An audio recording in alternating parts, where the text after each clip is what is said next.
I'm Stephen Hicks, professor of philosophy at Rockford College, and my guest today is Professor Bradley Thompson from Clemson University. Professor Thompson has just finished writing a book on neoconservatism. What's the official title of the book to be? Well, the working title is Neoconservatism, an Obituary for an Idea.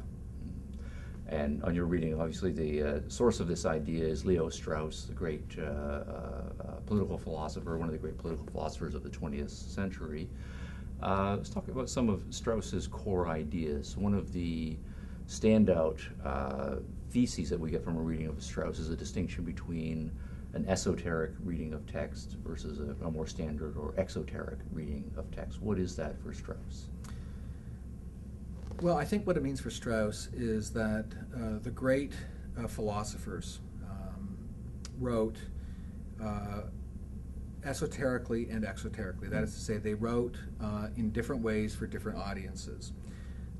So I think what Strauss is saying is that great philosophers, to say Plato or Locke, for instance, wrote both exoterically and esoterically, which means on the one hand, exoterically, they wrote for a general audience, and more particularly, it means they wrote in a way that would not disturb and upset the common public manners and mores of a given society.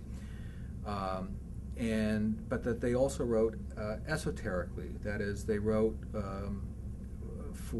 not for a general audience, but they also wrote for a much smaller audience, namely the wise philosophic few, where they might present a different kind of philosophic message. Because in the end, for Strauss, there was an ineradicable conflict between the philosopher and the city, between theory and practice, and Strauss believed that in the end, philosophy and the city could not be brought together and reconciled. And so, for the philosopher not to suffer the fate of Socrates, they would have to write in such a way that they would not offend the manners and mores of the public, while at the same time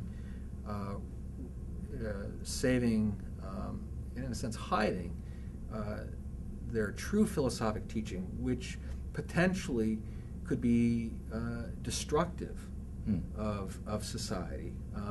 But such writings, the esoteric writings, were in a sense hidden in the text for the philosophic view. Strauss also has a very panoramic view on the history of ideas and how things have developed, and setting aside the issues of methodology and how you read the rhetoric of a text. On his view, the history of ideas boils down to a debate between Plato and Nietzsche, or that ultimately either Plato got it right or Nietzsche got it right. What is the duality between the Platonic worldview and the Nietzschean worldview, if we use those as stand-ins here? Well, I think that for Strauss, Nietzsche got some things right, or that I think for Strauss, Nietzsche's understanding of modernity was correct. Okay. And what I mean by that is that I think Strauss believes that Nietzsche correctly diagnosed the malady of modernity. And what that means is that for Nietzsche and for Strauss, the West is in a state of crisis, in a state of deep moral crisis, okay, summed up by the idea of nihilism.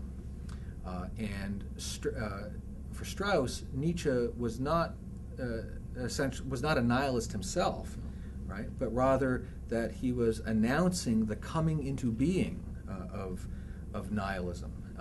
That in effect nihilism was the final outcome of certain ideas of the modern world, and the ultimate expression of this kind of modern nihilism was, for Nietzsche, what he called the last man.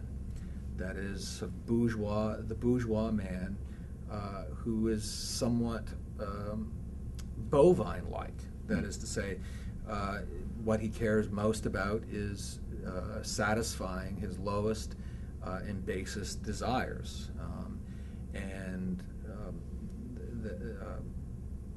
the ultimate desire is the desire for entertainment or recreation. Nietzsche found the worldview of the last man to be abhorrent, and so therefore Nietzsche looked beyond the last man to the future. Now that's the point at which Strauss agrees with, I think, with Nietzsche's and Heidegger's analysis of the modern world, but he disagrees with the anodyne or the solution, the remedy to the modern world. So whereas Nietzsche and Heidegger look forward into the future,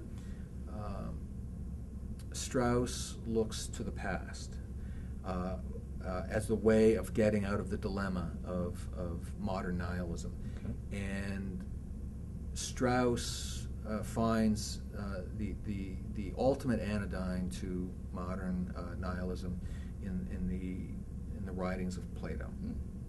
Okay. And what does Plato stand for as a contrast to either the modern nihilism or Nietzsche's solution for the future?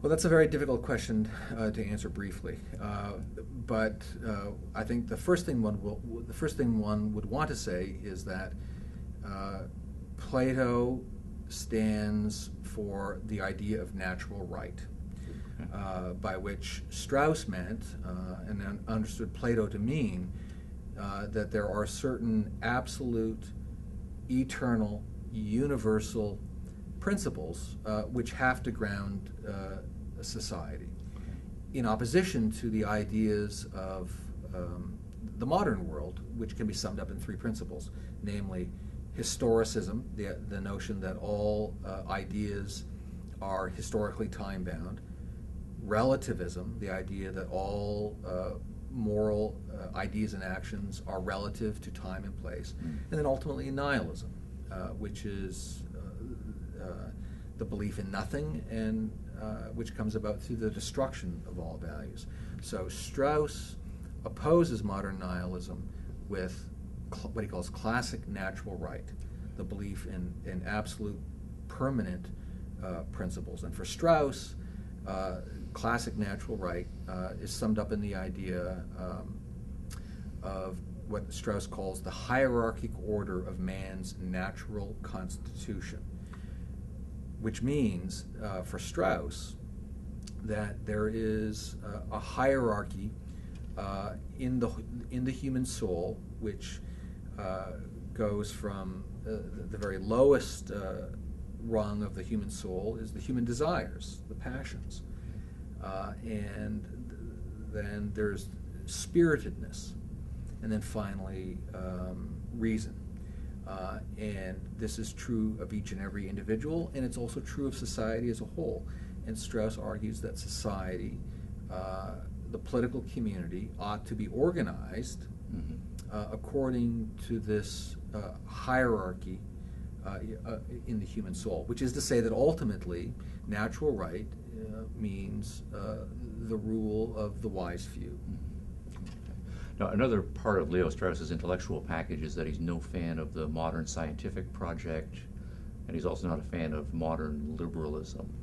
Is it that he's against those projects in their own right, or is it that he sees both modern science and modern liberalism as leading to the nihilism, the last man state that we're in now?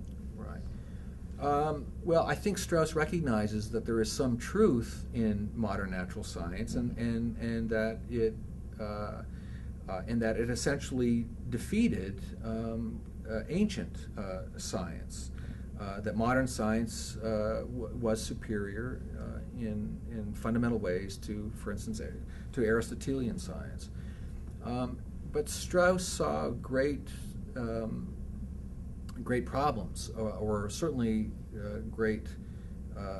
he found problematic the consequences of modern natural science, which leads to technology, which leads to, for Strauss, a highly mechanized society that alienates man from his true nature, so that mechanization, science, or technology, gadgets, essentially alienates man from his true being, and leads to an impoverishment of the human soul.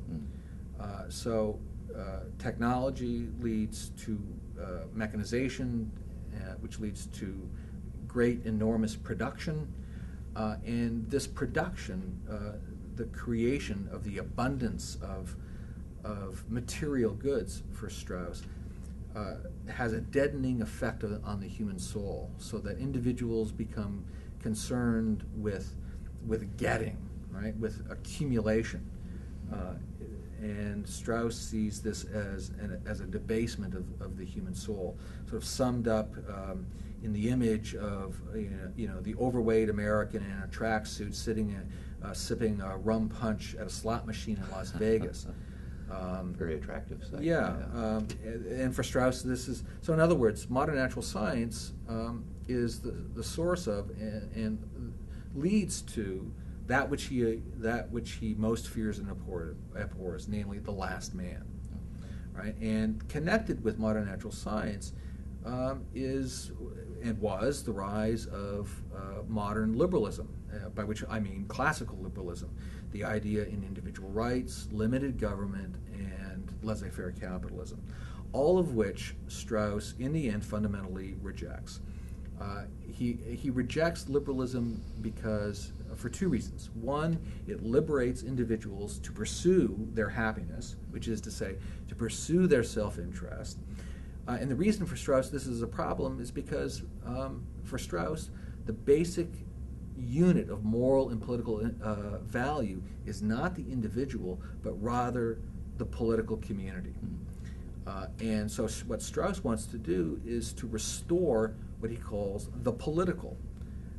And the challenge in the modern world for Strauss is that we live, certainly in America, in a regime that elevates individuals and their rights above the collective or above the public interest.